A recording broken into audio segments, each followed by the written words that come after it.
بسم اللہ الرحمن الرحیم۔ پوری انسانیت کی ماں حضرت حوا کی خلقت کے واقعے میں بہت سے راز پوشیدہ ہیں، جن میں سے چند ہم آپ کی خدمت میں پیش کریں گے۔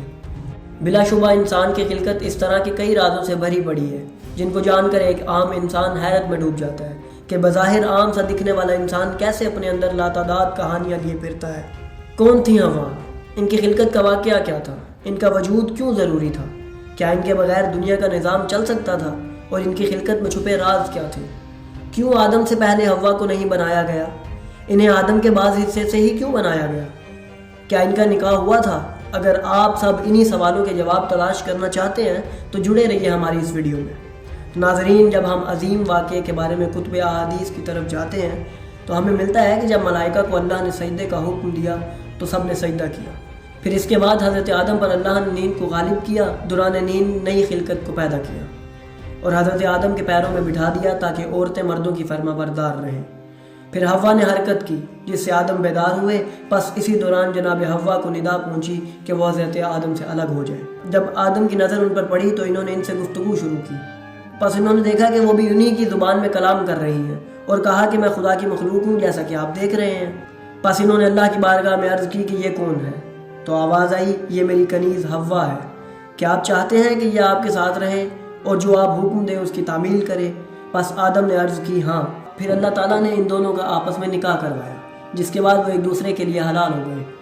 ناظرین، ہم آپ کو بتاتے چلیں کہ عورت کے پردے میں رہنے کا سبب بھی حضرت حوا کی خلقت میں چھپا ہے۔ جب اس بارے میں رسول اکرم صلی اللہ علیہ وآلہ وسلم سے پوچھا گیا کہ حضرت حوا حضرت آدم کے ظاہری حصے سے خلق ہوئی یا باطنی حصے سے، تو انہوں نے فرمایا کہ جناب حوا آدم کے باطنی حصے سے پیدا کی گئی، بس اسی لیے عورت کو چھپانے کا حکم ہے۔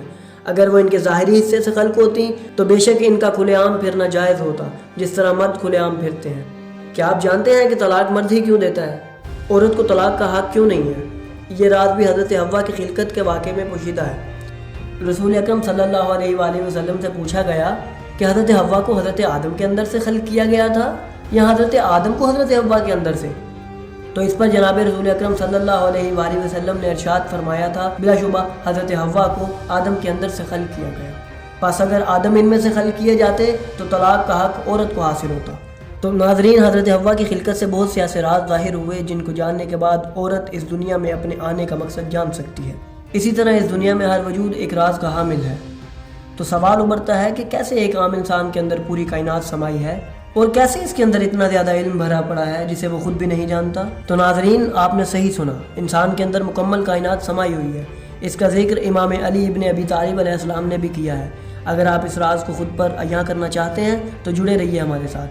اگر آپ کو ہماری یہ کاوش پسند آئی ہے تو اس ویڈیو کو لائک اور شیئر کریں اور اس طرح کی مزید ویڈیو سے مستفید ہونے کے لیے ہمارا چینل سبسکرائب کریں اور بیل آئیکن کو بھی دبا دیں تاکہ آپ اس جیسی نایاب ویڈیو سے محروم نہ رہ جائیں۔